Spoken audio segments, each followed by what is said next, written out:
Om yo brahmanan vidadati purvam yo vai vidamsya prahinohi tasmai tanha deva atma buddhi prakasha mumukshurvai sharnamaham prapadye. Om shantihi shantihi shantihi. That one formless presence out of which sprang the Trinity at the beginning of a cosmic cycle, and who delivered the Vedas unto Lord Brahma, who is the eternal bridge to immortality, who is partless, actionless, formless and divine, who resembles fire that has consumed all its fuel. I go for refuge in that one supreme Brahman, whose light turns the attention of mankind to the Atman, the indivisible self in all. Om peace, peace, peace.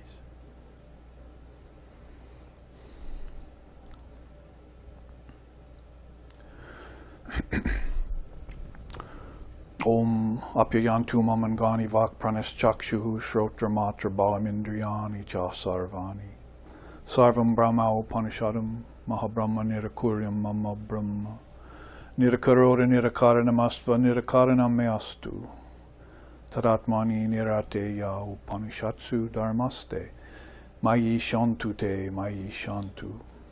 Om shanti shanti shanti.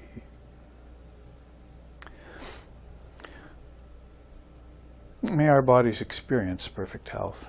May our life force flow unimpeded. May our minds expand in their capacity to know Brahman. For the Upanishads state that all of existence is Brahman. Therefore, may we never deny Brahman, and may Brahman never deny us.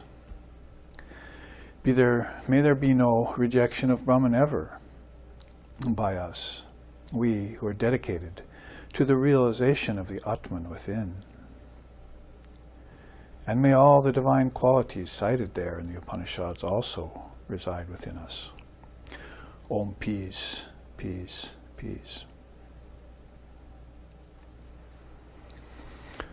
Om Sahana, Om Sahana Vavatu, Sahana Bhunaktu, Sahaviryam Karvavahai, Tejasvi Navaditamastu Ma Vidveshovahai.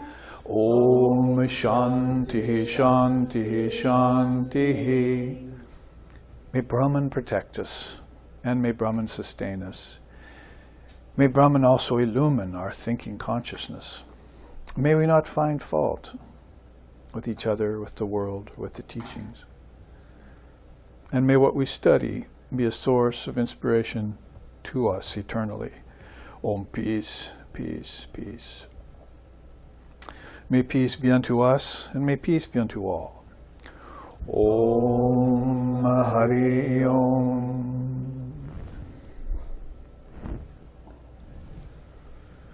Very good. So now, after we have completed the Swami Vivekananda solar birthday celebration, or lunar birthday celebration, actually both in the last week, and also we've had the birthdays of Swami Turiyananda and Swami Shardananda, had Kalpataru Day, which is sort of like a different kind of New Year for the devotees, happening on January 1st. All these have come in this recent time. Maybe the New Age had it wrong. It's not the age of Aquarius, it's the age of the Capricorn.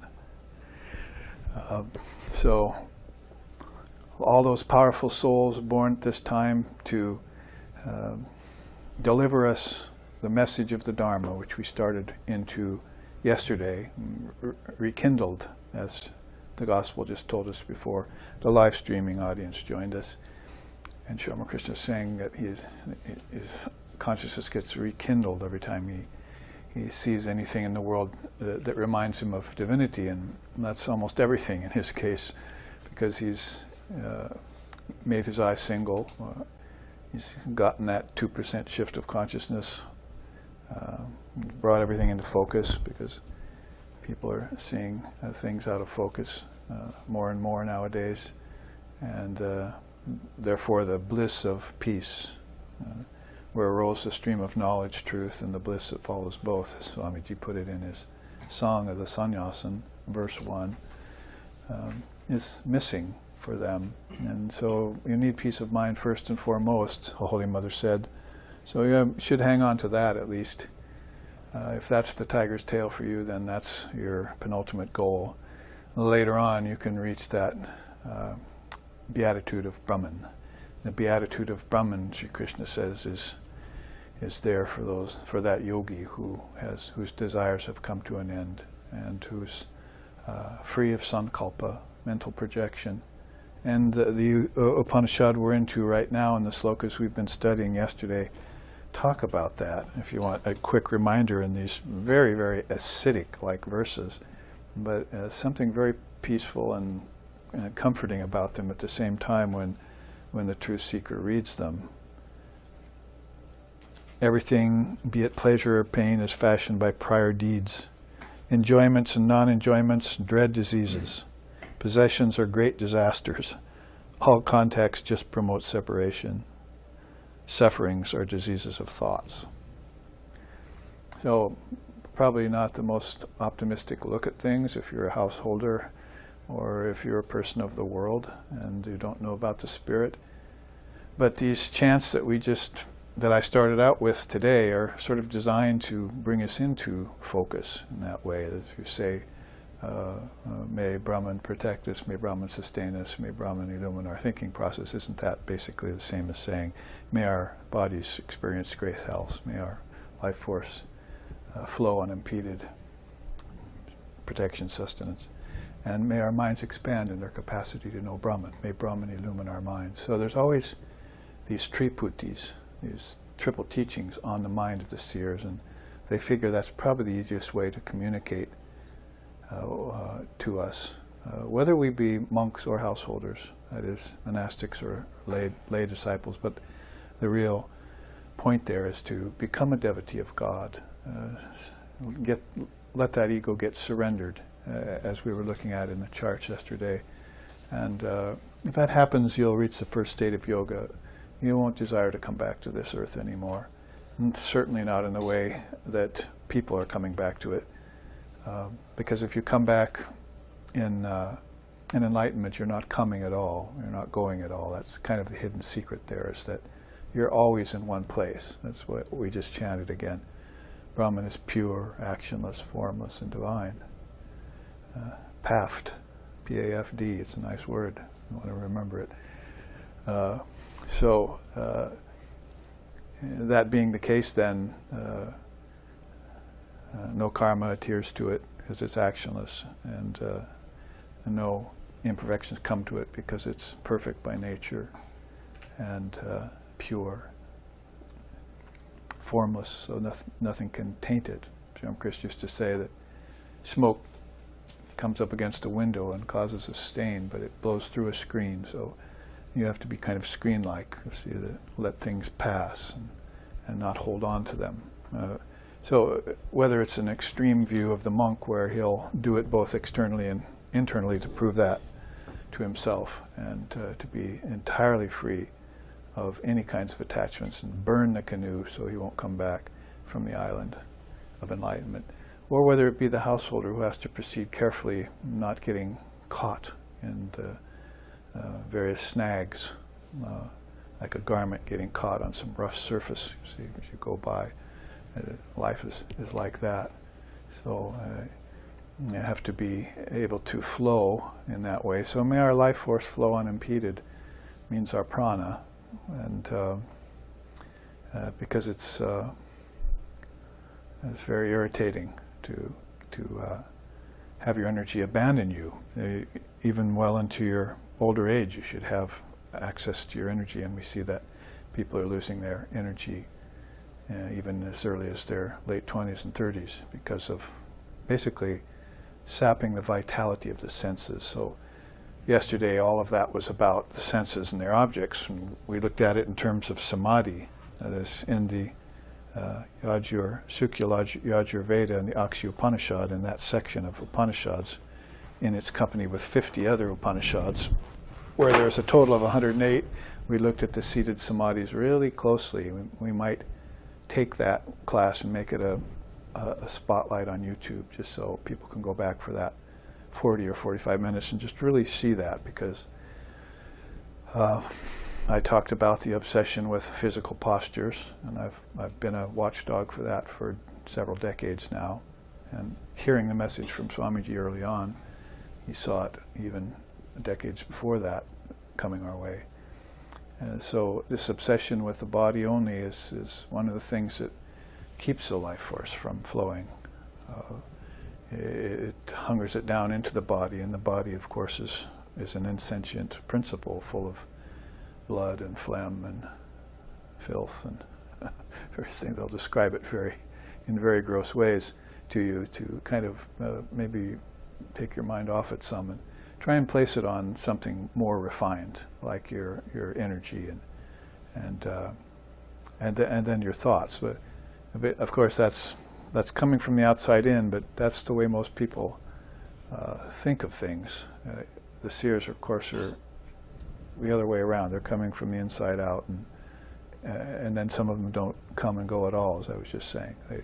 They just project something, like an octopus sticks out its limbs and feels the floor and draws it back in. Its center is always right there, and it's one eye. You see, it's a nice metaphor for if thine eye be single. I think it even has one tooth or something. So octopus is kind of an Advaitic fellow, you see. Must be. So, but it sends out feelers, is the point, So body, mind, intellect, ego, senses, and their objects, was kind of the point of yesterday's class in these slokas, because objects, are great diseases, and enjoyments and non-enjoyments. Notice how fair they're being. You see, I'm not just saying enjoyments are dread diseases. Non-enjoyments are also dread diseases. So, you need to renounce certain things that are bad for you, and then in the end you're going to have to renounce renunciation. And come to that station that's all is Brahman. I mean, how else are you going to get there if it's just not an overall acceptance of the existence of everything in Brahman?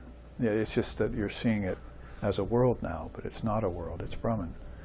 So that's the correction we have to make in our vision. We're not seeing right. In yoga, that's called Bhranti Darshana, one of the the only intellectual problem of the obstacles. Those are stoppages of flow when you're talking about antarayas or vikshepas in yoga. 9 of them, 2 physical and 3 mental, 1 intellectual and 2 spiritual. So the father of yoga classed that out for us, really nice, and gave us that one intellectual problem there, that we're not seeing straight. I think if you were able to right orientation, as the Buddha says, samyak drishti is one of the 8-fold, 8 Ashtangika Marga, 8-fold path in Buddhism. So, and it comes very early on. It's actually listed later, but it's one of the things you should have early. It's like you're putting 6 and 7 of the 8-fold path up at 1 and 2, so it's out of order. So you look at it and go, well, how come they're putting it out of order? Because it needs to be there first, but it maybe matures later. So right vision is really important for you to do anything, what to speak of work in the world. Other people think there's a great mystery in matter, and there's no mystery in matter except that it came out of you. That's the one thing that they're not seeing, that all matter, all objects came out of your thought process, and the thought process is coming out of individual, collective, and cosmic mind. The mind is threefold. So, and then other people are all obsessed with work, and there's no facility for work whatsoever, except for gaining knowledge that will get you beyond work. And other people are obsessed with relations and relationships that bring you back into the ancestor loop and so forth, with attachments. That's why he's saying here, attachments promote separation. That's all contacts promote separation, because as soon as you latch onto something, you've let go of God, is the idea. But can't you do both? Sri Ramakrishna said that little boy swings around on the pole at school, you see, and as long as he holds his one hand to the pole, he's having a great time. But if he lets go of that pole, falls and skins his knee and runs home to mom for a Band-Aid, hurts himself. So that one pole is the central thing you need to hold on to as you have your experiences in Maya, which eventually will be having experiences in Brahman. And we talked about that yesterday with the objects. You see that when you're having contact with objects, if the contact causes you to forget yourself, then of course that's not yoga. Yoga is always constant contact with the self, the Atman. And you fall out of yoga, or you fall out of union with yourself. So your action has to be then very determined, doesn't it? Very careful. If you start to reach for something, sort of like an elephant reaching for some bananas, and the elephant driver, hits his trunk with a club. You see, no, you can't do that. You can't pick that. So it draws its trunk back. You see, so everything has this kind of impetuousness. I want to reach out and get it, but the very act itself is poorly thought. As soon as you start to move, you've forgotten your true nature, which is immobile, which is stationary, which doesn't move ever. Brahman doesn't move, which is why I chanted that at the beginning. It's pafaft, you see, partless, actionless, faultless, and divine. So the Zen Buddhists are like that. You see, before they're sitting meditating, saying, "Time to go." You see. So the thought, time to go, means action. And then it precludes the movement toward the door. And if I just get up and start moving toward the door and I trip over something, you see, hurt myself, then the whole thing was not very well figured. And so the whole thing is, in a way, it's all accomplished already inside of you. So when you do it outwardly, it's second best, or you're falling into a state of deception, that going and moving and so forth is somehow going to accomplish something when everything is right there inside of you. And you could have it that way if you just stayed in one place, which is the purpose of sitting under a tree for 49 days or 40 days or 40 nights in the wilderness, kind of stillness. This, is to realize that. So that's one of the problems with everyone, right up to our most intelligent savants in the West, is we think that acting and moving and going and so forth in matter is somehow going to get us something. But we forgot the whole secret that matter all came from our minds. Objects are just thought made manifest, is how Holy Mother put that to us.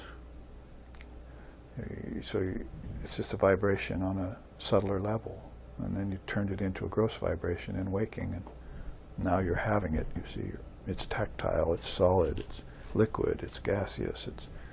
But the whole thing came from the thought: solid, liquid, gaseous. So those are the gods inside, and they have manifestations out here. One of the slokas there, early on, we read yesterday, was you have to come in contact with the deities. You see, and so it would be a more tantric way. So everything out here is a deity. So when you start seeing sun and moon and water and wind and all those things, you should be looking at them as living deities, not just as five elements that don't have any meaning, and you lose your sensitivity for them, your reverence for them even. So this would be losing your connection to them. And it's easy to do outwardly, but if you do follow yoga's way of explaining, and you keep the connections, in fact you strengthen the connections. May our life force full unimpeded would be to strengthen the connection of the energy outside to the energy inside from which it came. And so it's one indivisible, eventually it'll become one homogeneous mass of pure conscious awareness, Chidgana. But in the meantime, it's appearing to be separate, or two, or many, or divided. And that's Maya's sleight of hand. See, it's a trick it's playing on you. You're playing on yourself, really, with Maya. So all of that right now has been being put by the father of yoga in terms of Vishaya, the senses and their objects. And he's taking a possibly a very dull subject, or a very gross subject, and making it very refined when he says that when you contact an object, you can have a samadhi with it, you see. Exquisite enjoyment you can get out of the thing, not just enjoyment that ends in suffering, you see. Happiness, pain, happiness. Like the object, it gets stolen, it gives you pain. Like the object, it breaks, gives you pain. Like the object, it stops working, gives you pain. So any kind of relationship you have with the object is going to bring the opposite. But you can see it as connected to the internal, which is then connected to the eternal. So external, internal, eternal. If you can see that, again, that triple teaching is intrinsically connected. It's not something that you have to connect unless you've fallen out of that wisdom. Yoga is union. It's not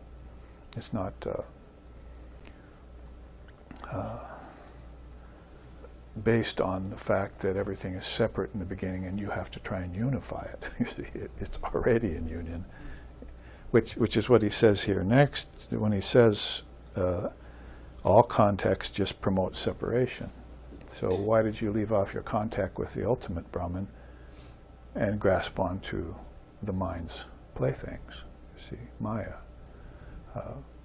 Could you either give them up completely outside and just remain in Brahman, or you find a way to go out and hold your contact with Brahman as you encounter the objects, so you would be getting bliss out of them. Our corn is showering bliss upon us. Our children are showering bliss upon us. Our work is showering bliss upon us.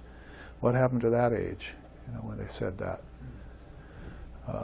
Because now our corn is, giving us indigestion, and our children are evil, and they're calling us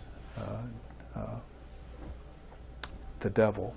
One boy told me yesterday that his brother walked up to his mother and said, "I'm a man of God, but you're the devil, because you have a guru." See? So he's a Christian, you see, his mother's. So what kind of children are those? You raise them, suckle them at your breast, and then as Sri Ramakrishna said, they turn evil. Take your money later, put you in a rest home, forget you. So all of those things are happening in the world of apparent separation. But in the realm of union, where everything is always one indivisible mass of pure conscious awareness, then if you have to give a teaching like that, it's for the good of people who have fallen out of yoga. For the purposes of getting back into yoga, I suppose there's something to be said for falling out and getting back in, because then you'll run the route. So you sort of like take a machete in Hawaii and out in the jungle and cut it out, cut yourself a path through the undergrowth. Come back after the rainy season and it's all grown up again, but you can see where you cut last time. You see, I think I'll do that again, you see. So this jungle of desires and this jungle of transgressions, this jungle of mixed and negative actions that we're doing mindlessly or consciously, conscious evil is out there too, is all a jungle that's constantly growing in Maya. Growth, one of the 6 transformations, and it's not a good thing, growth, in that way of looking at it. It's one of the 6 transformations. You've talked about growth, it means it's so misleading, because you're already Brahman and you're thinking you have to grow into it somehow. Or, you already have all knowledge within you and you sort of have to, grow back to it or something. So if you were able to just take the standpoint, all knowledge is within me, which is the second law of yoga, then you would say, it's already mine, now why did I lose it? And you could get it back readily, you see. But now you say, I have to go seek it over again, you see. I have to find something new, some secret in matter, or some secret in work, you see, or some secret in a relationship, some secret in someone else that I don't have, so I want to get it from them. See? All those things put you at odds with the non-dual Brahman and your true nature. So be a lamp unto yourself.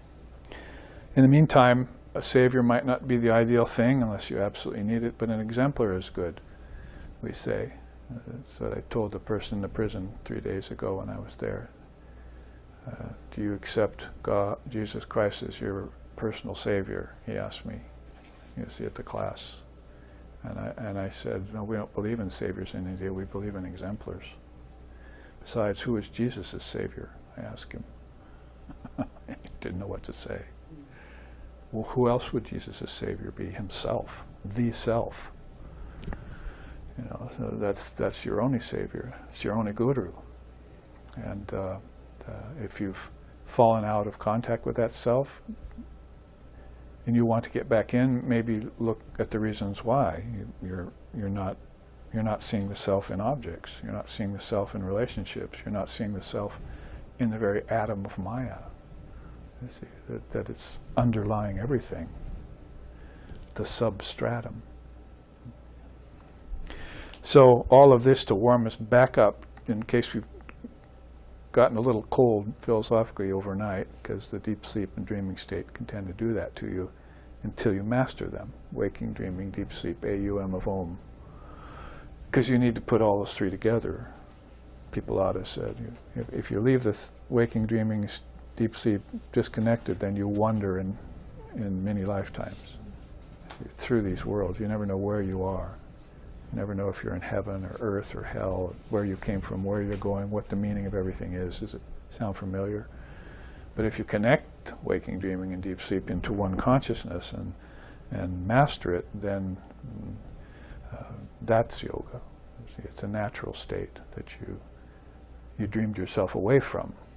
Now you just need to make sure that you identify again with the unchanging and give up the changing. Separate the wheat from the chaff in the meantime. So those set of slokas is what we've been studying yesterday for 3 hours, and we stopped with, we saw that we were at the third stage of yoga as far as the sun god is telling us, that we needed to cross transmigratory existence, so, have no hope for the world forevermore. Or as Buddha said, wear this body for the last time. That's how he put it. Wear this body for the last time. And if you do come back, then, and you're not the body, then you're the soul, then you're not really wearing a body, are you? The body is just an add-on. Something that will help with your work. So you can look at that even from the standpoint of total disembodiment, which he was talking about, because he was gone and gone forever. Or you can look at it, that's called the Deha Mukti. Or you can look at it in terms of Jivan Mukti, which is the very first thing the sun god says to Sankriti when he goes inside and asks him. There again, if you're outside and you see the sun, and you forget that there's a father of the sun, and the sun can't really give you much wisdom because it's a physical sun out there. So where's the source of the sun? So you go inside, you find the deity of the sun. You can't find the beginning of the sun. That's billions of years back, and the end of the sun won't come for another billion years. So you're wandering about in time, lost. So you go back to the source, which is timeless. You can find that contact immediately. You don't have to wait billions of years. Nor do you have to wait 2,000 years for Jesus to come back. Right immediately is what that is. So that's the efficacy of going inward. You're there immediately. It's so if I say so, Vivekananda said. I am Atman if I say so, I am Atman, and you are Atman too if I say so. You see, so you have to declare that to yourself and take that as your stance, your posture. Give up these physical postures. Take this mental posture, and be absolutely certain about it, and prove it to yourself here in the body, before the body drops. So if you're going to the sun god, I'm saying, like Sankriti did, he went inside, to find Surya, who is the father of all suns, in whatever world they appear. Billions of them out there in the physical world, so how many more in heaven? But he's the father of all suns, so he goes there, and the first thing Sankriti asks is, give me Brahmavidya. And the first thing the sun god says is, all is one, unborn, tranquil, endless, certain, immutable. See it like that. See it as spirit, not as matter. And be at ease and be tranquil. See? And know the definition of yoga to be the non-knowing of plurality. Interesting the way they put that to you, see. So it's all one, it's all one, it's all one. Okay, it's all one, it's a cliche, but how about the non-knowing of plurality? You just don't know that there's anything other than that one.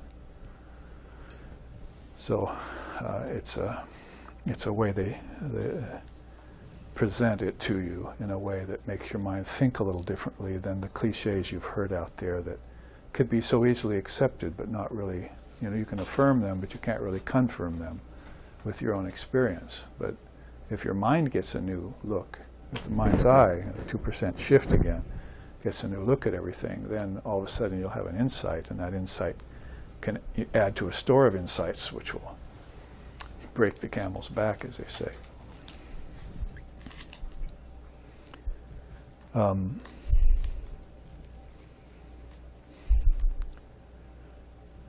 So this knowledge is hard to come by, but by getting it, you'll be liberated in the body. That's what I was headed for, Jivan Mukta.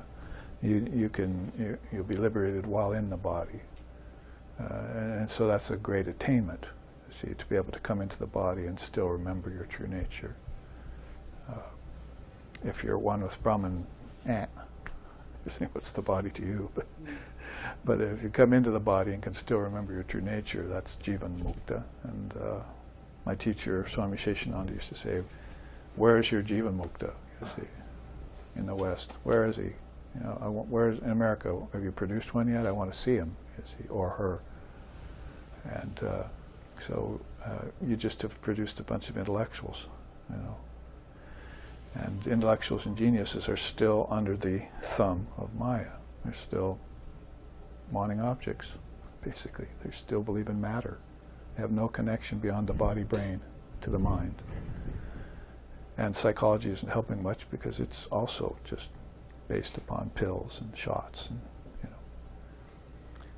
so paychecks and things like that. So you've got to get out of the intellectual frame of reference and see as God sees. Meister Eckhart said, the great Christian mystic, if you want to see God, see as God sees. He sees with a single eye. So out of the intellectual frame of reference, you've got basically right now, although it's becoming less and less defined, it's the moral run. That's the churchgoers, you see. They're one run. And then you've got the intellectual run, you see. Supreme Court of Justice decided for the scientists back in the 80s. So now the religionists are put on their heels, you see. So now it's the intellectuals that get the go mainly. And the church people are unhappy, the priest class and so forth, because they think they should be with their theory, 7-day creation theory, 4 billion year evolution theory, So you've got two basic rivers of people running like this, and they all have to merge somewhere, and that merging point is the Dharma. See? They have to come to teachings like this that will clarify their minds. For the faith-based people, they're going to have to get broadened out wisdom. See? Because faith, that is, if it's not strong, will turn to sentimentalism and personality worship. See? Reliance on the Savior, things like that. And the intellectual will become too sterile and dry. See, and it won't have that warmth in it, and become too callous. So it needs that to come to that apex where there's Dharma. And if you get Dharma, you can get to Jnanam, knowledge of your true self. And if you get Jnanam, you can get to Brahman, the non-dual reality. So that's 5 things. What else? See. So if you are in time, then you step out of time. Samkriti is older than us, a few thousand years back before Christ, but he went to a sun god who was older than him, you see, probably ageless or timeless. And he stepped out of time and back into time when he went into meditation. You do it tonight when you go into deep sleep, or if you're in a coma. You see, time is just goes, it's not real. Just to put it simply, it's an illusion, time is. And so is the death you think you're going to have in time. And the birth you thought you had in time is also illusory. If you're one indivisible, eternal Atman, which Sun God is telling you, think like that, you see. Be that. Be one. Be unborn. Be tranquil. Be endless. Be certain. Be immutable. What part of that statement don't we understand? And now we just have to return that, and if we have to enact it in front of others, that's what the great ones did. They didn't need to get perfect. They came here perfect. Nitya Siddha was the word. So Jivan Mukta Nitya Siddha is waiting for you as soon as you stop throwing yourself in the recycling bin, like a plastic bottle or something. We're meditating this morning, you see, and some person who comes and collects bottles out of trash cans is out messing in our trash, you see. Our meditation is, what's that, you see? So the abbot of our monastery gets up and he goes out there, ruins his meditation and mine, to go out there and make sure that nothing else is taken except bottles. So it's all recycling, you see. So don't recycle yourself anymore. Think of yourself as eternally biodegradable or something. I don't know. You're just not matter, that's the one lesson we have to learn, because the one lesson we haven't learned is that we keep having children, and we keep making money, and we keep having jobs, and we keep seeing our loved ones born and died, and we keep having wars, and it just wears a groove on our mind called relativity or Maya or samsara. I was reading Vivekananda. If you join me on the coast next weekend, we'll read some of that chapter. He puts out the most marvelous diatribe on Maya that you've ever read in your life. But I was just reading that about him. He says, what's the great chain in India has been spouse, children, and money. That's what keeps people from getting enlightened. He just puts it straight out like that. Spouse, children, and money. And if you're looking at Father of Yoga's view, those are objects, the body, that you like the spouse's body, basically, and they like your body, and you're feeding that body, and they're feeding your body, and you're satisfying the desires of that body, and they're doing the same with your body, so it's all body. There's no love there. There's no real love there. You can't love something that's inside decaying and ugly, you see. The love has to be something else. Has to be based on something else than that, you see. And the next step is emotion. It's definitely not that either, sentimentality and emotion and, boo-hoo all the time. And then you'd go to a sort of mental love, you see. I've got an idea of love in my mind, and maybe you see through physical and emotional level of things, and you hold a higher ideal of love, you see, and then it becomes more philosophical, and you're on that track then, because may our bodies experience great health, may our life force flow unimpeded.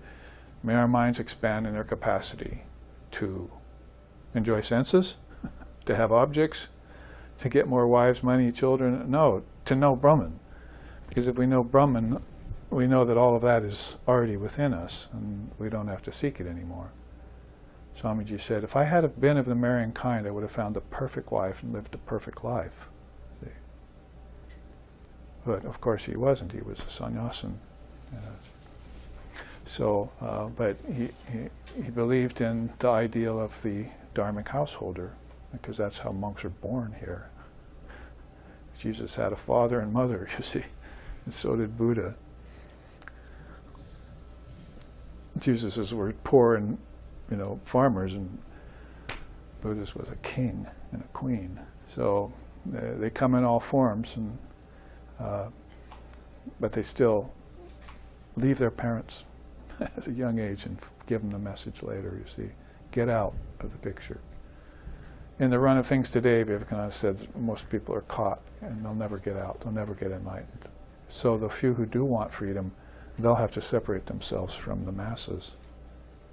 God save you all, but save me from you, is how he put it. See, I don't want to go the route you're going.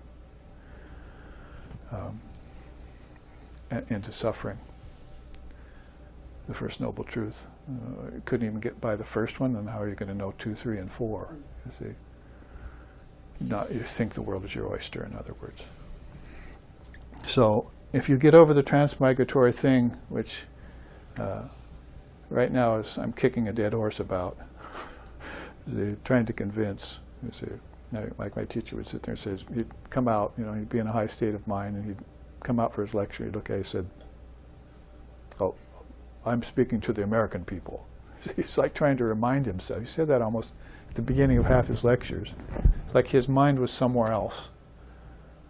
And I now know where that somewhere else is, because I've had some experience of it. So your mind's somewhere else, and he just come out and opens his eyes and, look at the audience.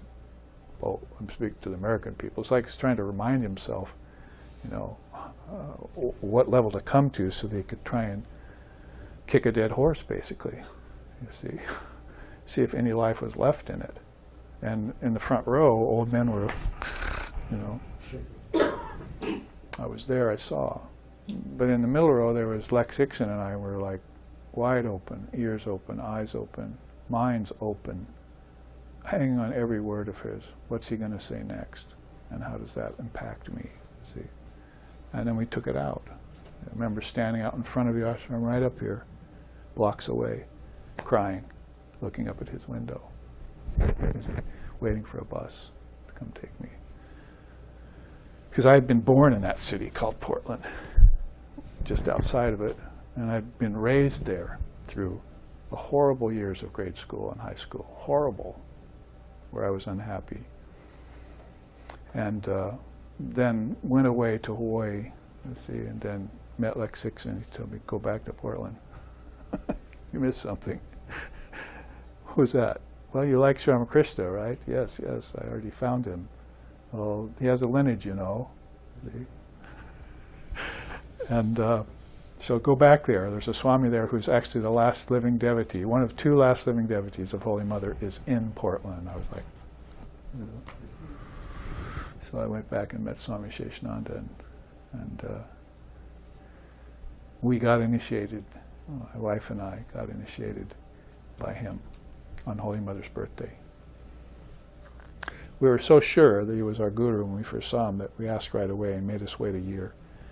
And then we kept at him. So finally he said, oh, okay, all right. He gave us initiation into the new Maha Mantra of the age, Sri Ramakrishna and Holy Mother. So that's the Matri Avatar you're talking about, and the Kali Avatar have come. The same one that used to roar out the message of the Bhagavad Gita in the battlefield of Kurukshetra to Arjuna's ears. Same one, same soul. That divine couple has come again. That's in a song Vivekananda wrote about them. So we went through the first stage of yoga. We saw that we need to analyze and get some scriptural truth out of this, because all those slokas we looked at yesterday, how many times did it mention Shruti, Smriti, and so forth? The mind disciplined through devotion to the Shastras, company of the virtuous, attentions to the teacher, you master the entire body of knowledge. which might as well, yesterday, but Samkhya, Yoga, and Vedanta. If you have those three, then you're a neo-Vedantist. You're the Vedanta that Vivekananda wanted to see here. You know the 24 cosmic principles, you know the 8 limbs of yoga, and you know that you're the self, basically. So those three are very important. If you want to add in Tantra, warm things up, and if you want to meditate like the Buddha, some Buddhism in there, like I add in, But I was saying yesterday we were looking at actually 3 yogas, weren't we? We were looking at Akshi Upanishad's yoga, 7 stages. Then we looked at the 8 limbs of yoga with, Patanjali's tree of yoga we looked at. And then we ended up looking at Vasishta's yoga. So there are actually 3 forms of yoga there, very powerful and prominent ones that we were connecting. And they're really pretty much age to age too. Akshi Upanishad, 4,000 years maybe, BC. And then Patanjali's yoga, 140 AD. See if he put that out. And then Yoga Vasishta, probably even further back than that. And then we were looking at Shankara's commentary on some of the Yoga Sutras, and Vedavyasa's commentary. That's even more current, 700 AD with Shankara. So you're looking at these periods of time where yoga has been given a facelift or a different presentation, because it may not seem like a long time, 700 years, but you only see 80 years of it here, 100 years of it, you see. And then you'll be in the subtle body for 100 years. And when you come back in your next birth, everything will have changed, because 100 years is a long time. And you won't recognize anyone or anything unless you are in yoga, you see. So 700 years, what about that, you see? That's a long time for a culture or a world even to go through its experiences. How many wars ravaged the surface of the countries in 700 years? How many horrible acts are done? How many saviors were born in this illusion of time that's flowing on, where beings like the Buddha are outside of it, watching it, and then inserting themselves in and pulling themselves out and inserting themselves in it. It's a layer cake. We're looking at it like it's linear, like it has a beginning, middle, and end. But the first thing Krishna tells Arjuna in the Gita is there's no beginnings and middles and ends to anything. Everything's eternal. Everything. So, you could say Maya's illusory and Maya's ever-changing and everything. Doesn't mean it's not eternal. That ever-changingness is eternal, you see, for the people who believe in it. Hundreds and thousands of lifetimes, because those lifetimes go back inside and your body is created by the mind. It doesn't go back in time to where you weren't even standing upright. You were a cell. How many hundreds of lifetimes could you have? So we have to ponder that for a while. Wow, there must be exaggerating. It must be just kind of trying to make the point to say that we've had hundreds and thousands of lifetimes, you see. Like the story of Narada, going to see Vishnu. Passes this one man who's sitting under a tree. Narada, I know you. You can see the Lord. Are you going to see him now? Yes. Then can you ask him how many more lifetimes I'm going to have? I'm sitting here under the tree, I'll ask him. He and I are like this. So he walks further, Narada. He makes this ecstatic guy under the tree. You see, dancing. Oh, can you ask the Lord how many more lifetimes I have? Yeah, I'll ask him.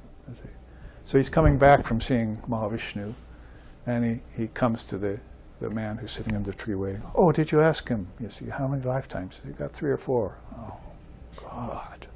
3 or 4 more lifetimes. He's like totally unhappy, you see. And then he walks on, you see. Good luck with that. And he gets to the ecstatic guy. How many more lifetimes do I have? He says, about 1,000.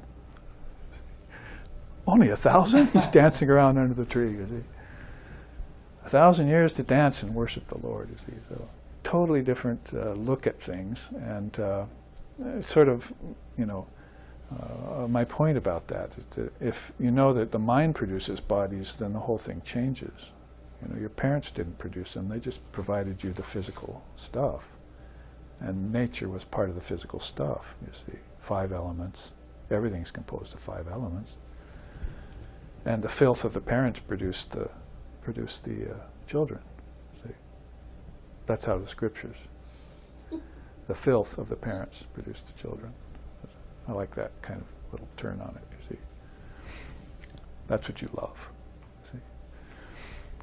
So, but the whole point of the thing is that you're a soul and you're a witness and you're looking out and you still have desires and you see the world and you have karmas and you see your parents. And, Tibetan scriptures say you see lots of people copulating. You just pick 2 of them.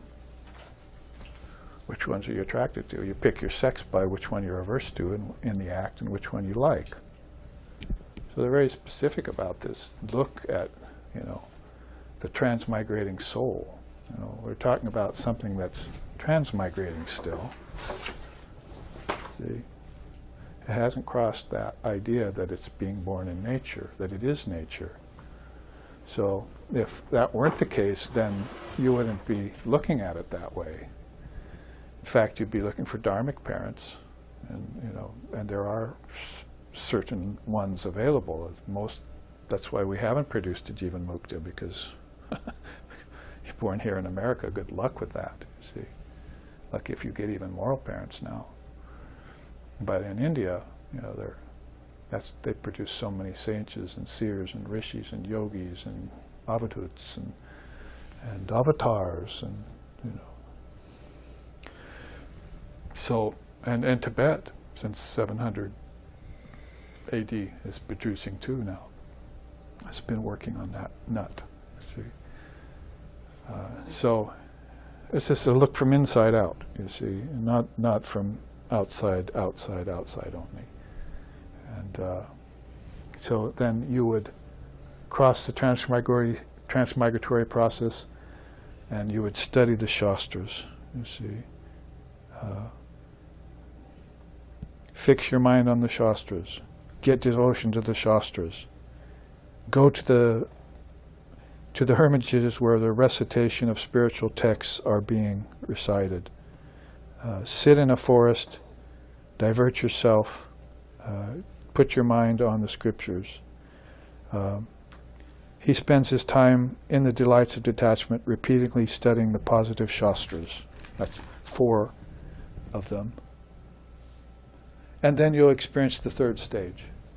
See, so after the 2nd stage, 3rd stage is non-attachment. This is good. Your own assurance or certainty that you don't want to come back here anymore. I mean, I have students that have told me that, so I don't want to come back here again. I'm sure of that. See, and so there are people even out there in business and in homes and everything. Oh, definitely, I don't want to come back here again. See, and some people will say otherwise, for whatever reasons, too. So, if you have an ishtam, you can satisfy your desires in the dharma. So that's a good thing. Holy Mother said, the more the desires come and go for my children, the better. The better, see, because they're already liberated. They don't know it yet, but they're already liberated. So you're going to not go to the guru if you can go and get a mantra and get liberated in one lifetime, even if your mind doesn't know it. See, if Holy Mother said you're liberated, my children, God can't even do any harm to them, she says. They're already liberated. And the more their desires come and go, the better for them. See? So that's all. You should have a thread, wound on a spool. It's just going to come off. You see. You wound some karma off, and now you're on, and now you're pulling it off. And when that thread is gone, your karma is gone, your desires are fulfilled. That's your last lifetime. That's how she put it. So what should you pray for?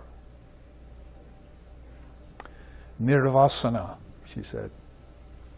Near extinction of vasanas, desires. Pray for the extinction of your desires. Run them out. Be done with them. because you'll live a life of a jivan mukta after that, you see. You'll be content, peaceful, still, one, tranquil, endless, certain, immutable. And you'll see everything like that. Is there any other way to live? Somebody said to Swami Brahmananda, what if you found out that Brahman wasn't true and the Vedanta wasn't right? And Swami Brahmananda said, well, even if that was the case, I wouldn't live any other way than I'm living now. In Brahman, with the knowledge of the scriptures, with a good teacher nearby, in peace. So it proves itself. So we looked at how, if you get non-attachment, the shariran starts to inform the sharira. Good luck trying to say that 5 times, 6 times in a row. Sharira, shariran, sharira, shariran. I've had some practice so I can do it. But you have to roll the R's too in Sanskrit. Once, not a Spanish roll. So basically, the body-mind mechanism gets informed by the indwelling spirit. So down here, we looked at that. We made our way halfway through that chart as we pick it up. And it means that, this is the Lord Vasishta's teaching, he says, the indwelling spirit informs the body of the immortal nature of the spirit. So we know quickly that mental vibrations are created by body-mind mechanism, but the Atman has no fluctuation of mind. So, yoga chitta vritti naroda. You see, yoga chitta vritti. The chitta vrittis, the vibrations of your mind, put you out of yoga. See, so you quell the vibrations of your mind, and you're back in yoga. It's like waking up in a restless state, going back to deep sleep in a nice peaceful state. You know, your vibrations were there, and then they were gone. This is why Patanjali wasn't really big about you having to believe in God for something, you know, faith-based kind of religion thing. You're doomed if you don't. No, you just follow what is, basically. Your mind vibrates, things appear. Your mind doesn't vibrate anymore, they disappear. So make them disappear if they're a problem. And don't get attached to them. Actually, you could have a samadhi with them. So you got the jnana marga on one side, which my teacher was talking about, and then he would tell us, you're following the boga marga. You see, that's the path of enjoyment. That'll never get you enlightenment. Never. 100,000 acts will not get you enlightenment. 200,000 children, progeny, will not get you enlightenment. You have to follow the jnana marga, which means the quelling of all mental vibrations. When you can sit quietly under a tree for 49 days or go about your daily life with a peaceful mind, no matter what happens to you, and don't react to it, you're in yoga. How long can you hold that? Well, first you're in sattva, you see. And you develop a relationship from sattva, and you want to keep that balance. It's kind of a contentment of mind, but then something gets at you, you see. Somebody calls you the devil or something. See? All of a sudden, an erratic vibration came into your nice, peaceful day. See? So how do you deal with it, you see, and react, or as the case may be, not react? See?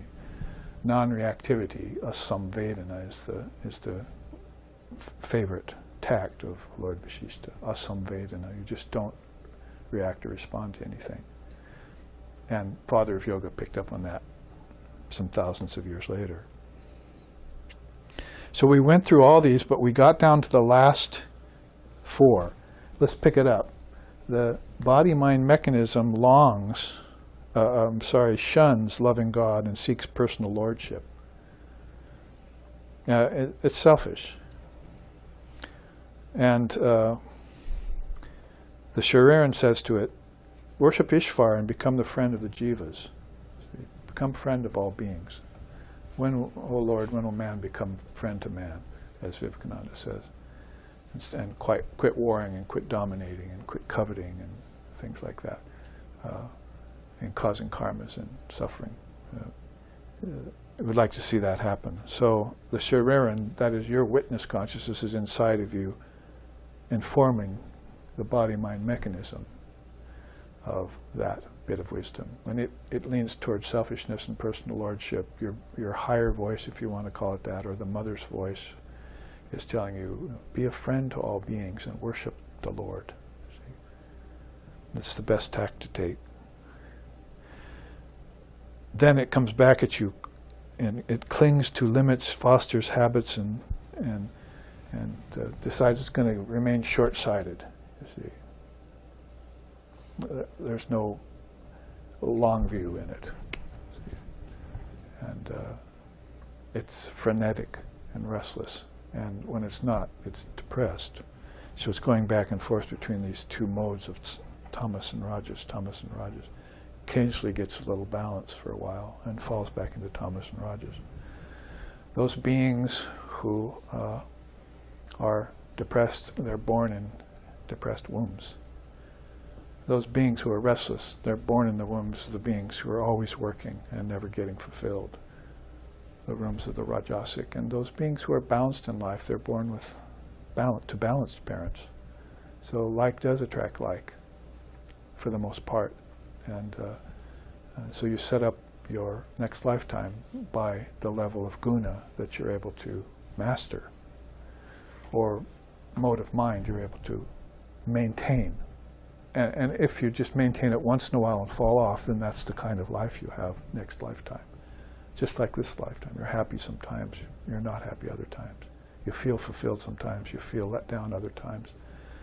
And the whole thing is, if you're a seeker, is building up in you some sort of non-attachment, you see. Finally, through ignoble whips of pain, you'll quit seeking the world and you'll start seeking God. It's not the best way to do it, but it's what happens to people. It's called karma mukti. I'm getting liberation over a whole series of lifetimes. Krishna mentions it in the Gita, Holy Mother mentions it in her lifetime. You know, you pick up the thread of your yoga each lifetime. So you should probably turn that thread into a rope. You see, this lifetime, it's going to pull you through all of this and give you the best possible lifetime in the future, if you have one at all. Births of higher and higher light, Sri Aurobindo calls it in his Lights on Yoga. Births of higher and higher light. That's a good place to be in the myth of your spiritual evolution. See? It's all a myth because you're already perfect. But you have to know you are. You're not the Atman until you know you're the Atman. And you can't just surmise it or conceive of it alone. Then the body-mind mechanism, that's the sharira. Sharira means a casing, you know.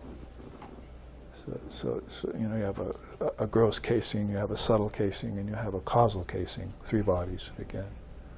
So it's just another word for upadi or kosha, or body.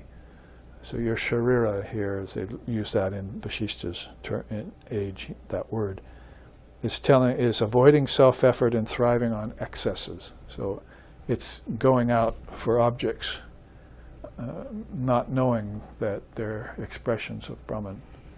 And it's thinking, you know, getting them for pleasure and getting pain as a result, a combination. And pleasure and pain imprints itself on the mind, see, as a feeling and a habit. Vedana, see, Trishna, Vedana.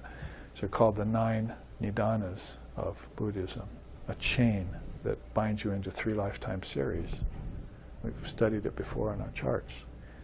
So this Trishna, thirst, and these links, Vedana, they're based in habit, you know, like the camel eating thorny bushes, you know, kind of story that we have.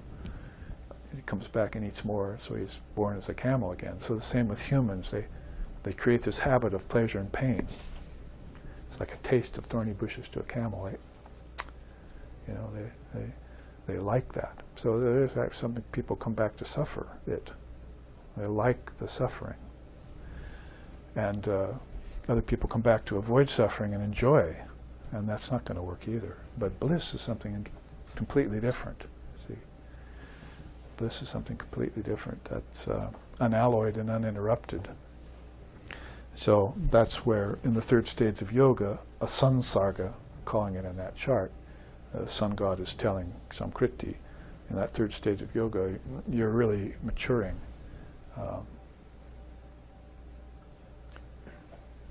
Your quality of non-attachment, vairagyam.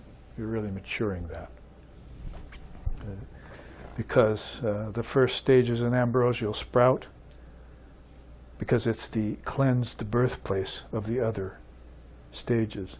But it's in this third stage that is superior, for here the practitioner outgrows the tendency to imagine and thereby get ensnared by his own mind. So you're your own worst enemy in that case. So at that point, you realize you've been fashioning parents and children and occupations and money and desire for them in this pleasure and pain kind of tepid atmosphere for a long time, and it's worn grooves in you. Ways of thinking, impressions, complexes, samskaras, via sankalpa. We'd go to the Sanskrit, you understand it a little deeper, and that's just become a path in your mind. Cows go to the field, back to the barn every day. They wear a path, you see. They can't get out of it. Even if a predator comes and attacks them, they're caught, you see, in that path that they've worn.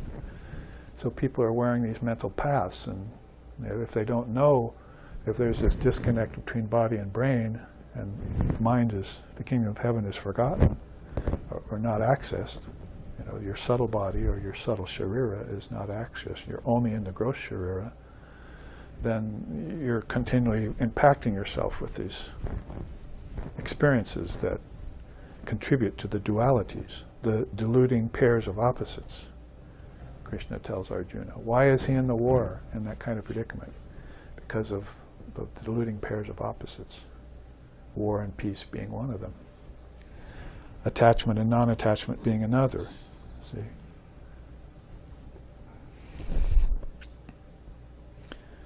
So,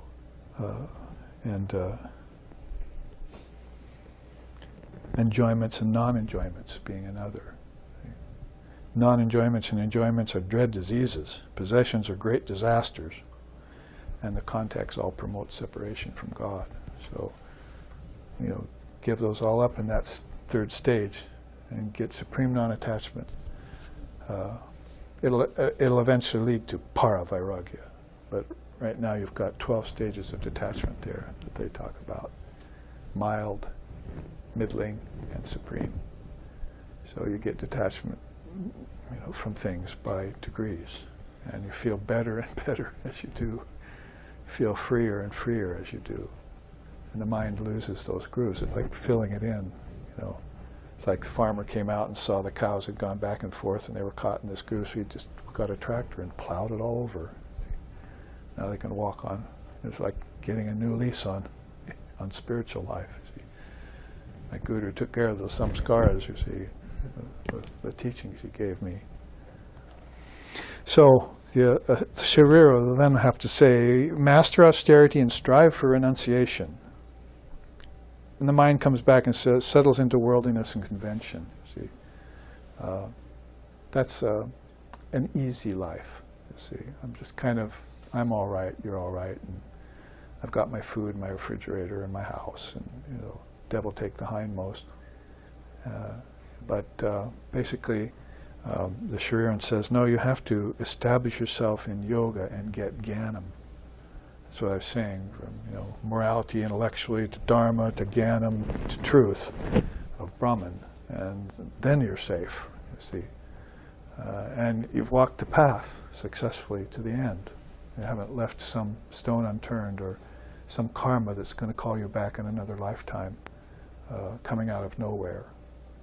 And if you do take another lifetime, you're set on a firm basis to not react to the things that are here, because you know the world's unreal. That's why you gave it up, and you won't even fall into compassion anymore.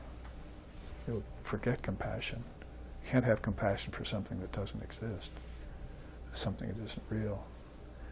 So that's why what Swamiji says, it seems to me to be a bit looking down your nose to have compassion for jivas.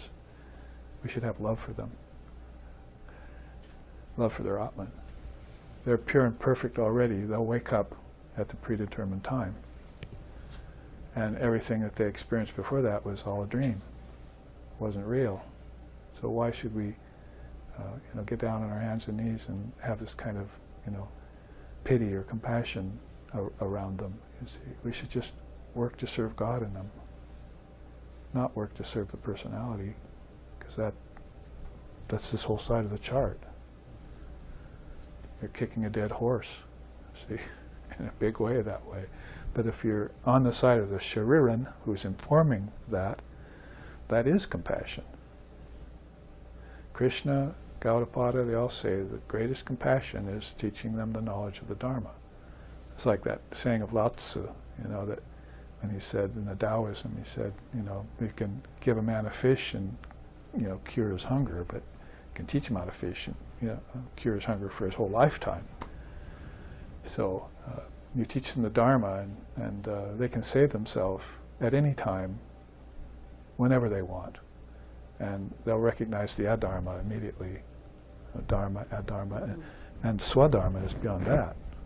Talk about triple teachings. Your highest destiny will come to you. Dharma is great, but Krishna says you have to give up all dharmas and take refuge in me, in the Gita. So there's a higher dharma than just righteousness, a moral life, righteous life, and all that. There's a higher dharma than that. Well, I thought you might like some meanings here. That because we're heading up toward Vedantic lion taming for the second half.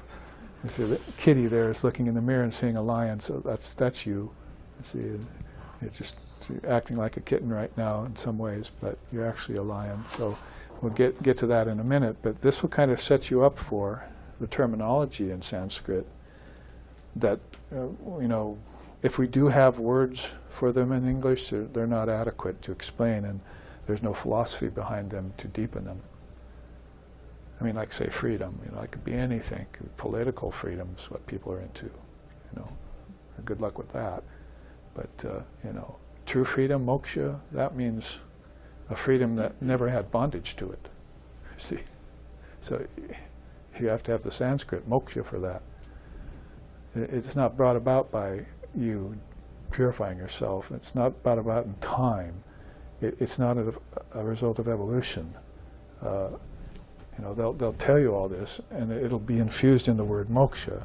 But in the word freedom, you've got freedom on vacation, or freedom from war, or freedom from suffering. All different levels of freedom that, pick one if you want. But it's not the freedom that never had bondage, which is the freedom of your soul. That will tell you immediately that bondage is an illusion. It's bondage and freedom are actually another duality that you're contemplating right now. The eternal free, that's something different. The eternal free never thought about bondage. It just enjoyed freedom. Oh, like Swamiji, Nitya Siddha. So here's some words here. The destruction of complexes or sankalpas in the mind is called asanga, non-attachment. Here we are right there. Asansarga, same word, basically, achieves non-attachment. So that's called asanga. You proceed by sangha first, your group. See, like Sri Krishna had his 16 apostles, you see, that was sangha. And then when he passed away, they became asanga. They didn't want each other anymore. They had each other already in here.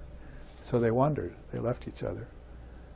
A few months later, they'd run into each other in some Indian village and hug and weep and laugh, talk all night. Then they'd go away the next day, separate. Goodbye. See you later. That's asanga. So Vivekananda said, I don't want to be a teacher to any sannyasin.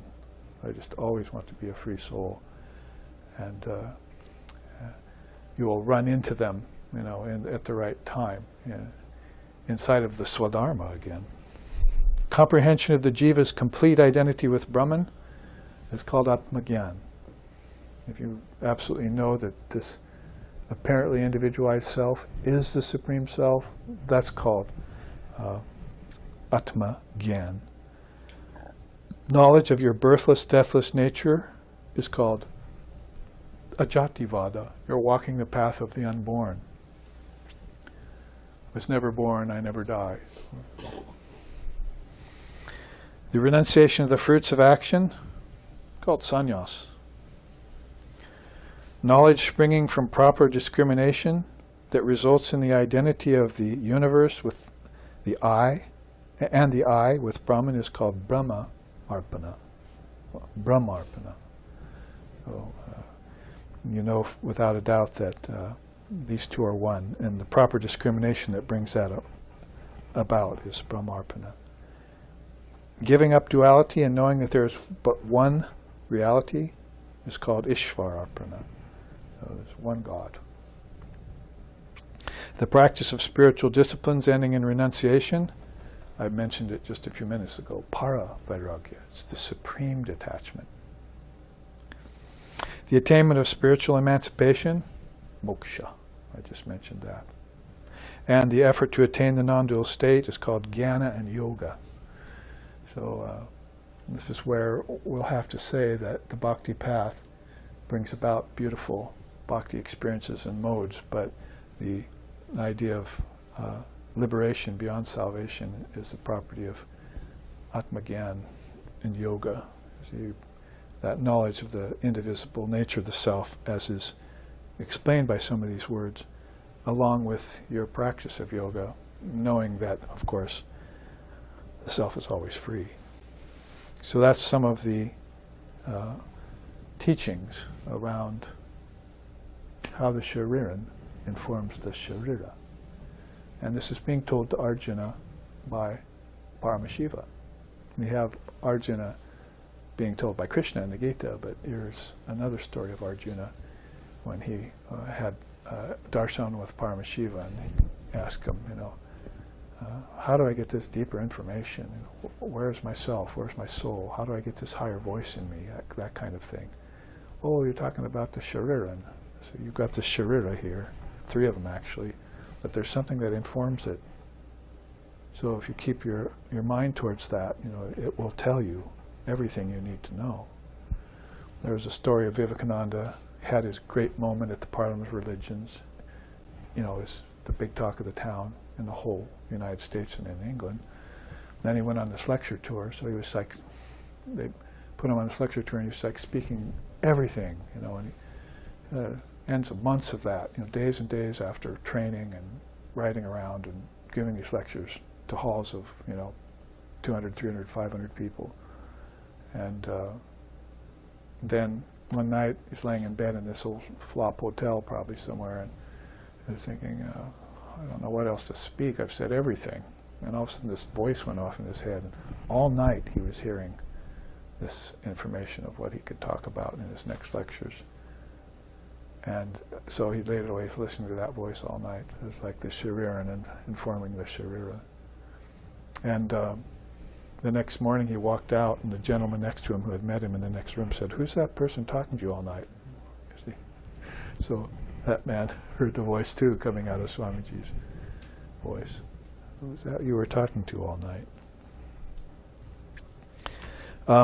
With a few minutes left, I showed you this quickly because it's a similar teaching, and it's in accord with this verse. Everything, be it pleasure or pain, is fashioned by your prior deeds, or it's under the sway of the Lord.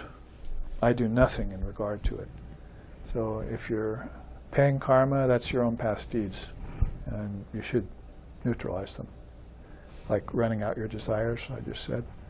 Go ahead, face them off, make sure they don't come back, satisfy them, be done with them, be free. But it's all under the sway of the Lord. So he's looking at it as one of those two things, the grace of the Lord or my own karmas. So he's not blaming it on ancestors or devils or God. It's under the sway of the Lord, but the Lord had nothing to do with it.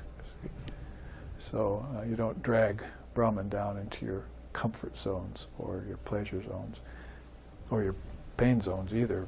Holy Mother said, don't blame God for what happens to you, and don't praise God for what happens to you. That's all your own doing. So that's either the lower self or it's the higher self, you might say. It's either the Sharira or it's the Shariran that you're identifying with. Take your pick. Be informed or stay uninformed and suffer. So here you have a similar teaching where he's talking about dissolved mind and crystallized mind. So this time Ram is asking, the young Ram is asking Vashishta, what are the characteristics of a mind that has achieved its natural state? I'll give you those after the break, but since we just have a few minutes, it'd be nice just to answer the question. Rather than give you the comparisons, you can form that later. But here's what I found out was the answer to that question from Lord Vashishta, from Krishna, from Gaudapada, from Shankara, and from Ramakrishna.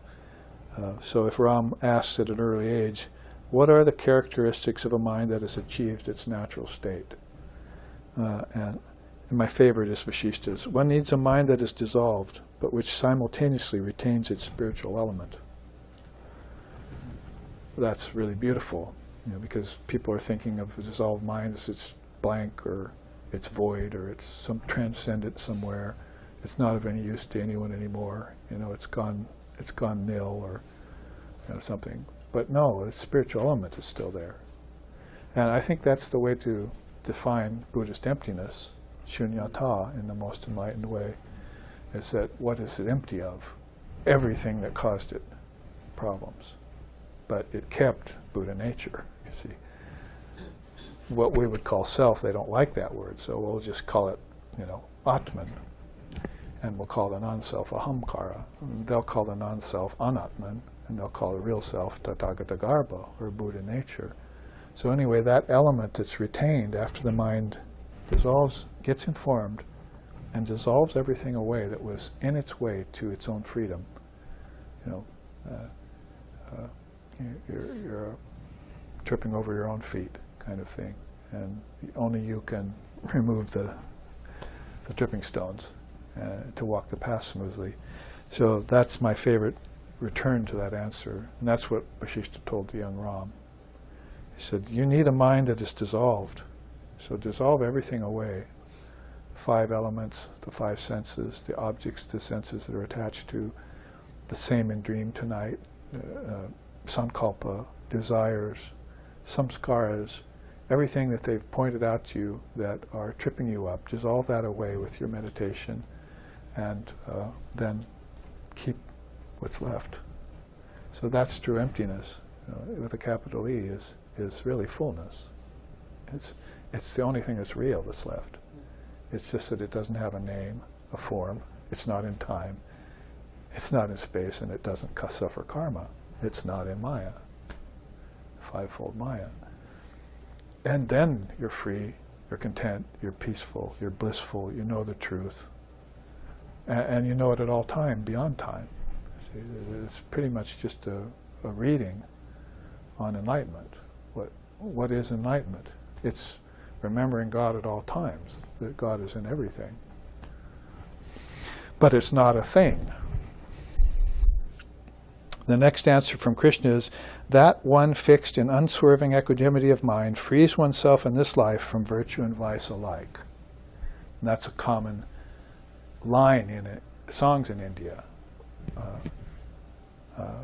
No soul will ever know Divine Mother, if they believe in virtue and vice, because she's beyond those two. And virtue and vice is a great trap, especially for the moral run of the intellectual, aren't having that particular problem so much. But for the moral run of people, they're really caught in that vice of verse and vice, pun intended.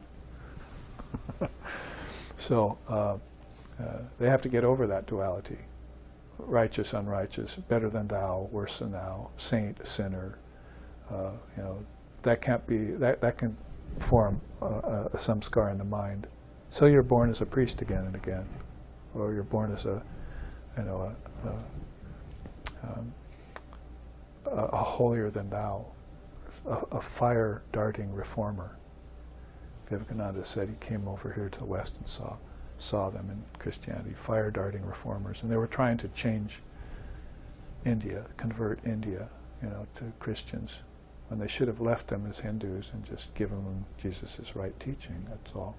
Because Jesus wasn't a Christian; he was a sannyasin.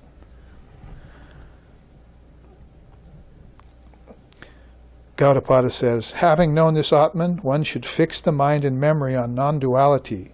Having secured non-duality, one should carry on worldly activities like an insensate one.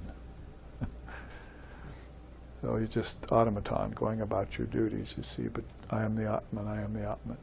It's like Sri Ramakrishna is saying, Swamiji's got the look of a mother bird hatching her eggs all the time. It's like,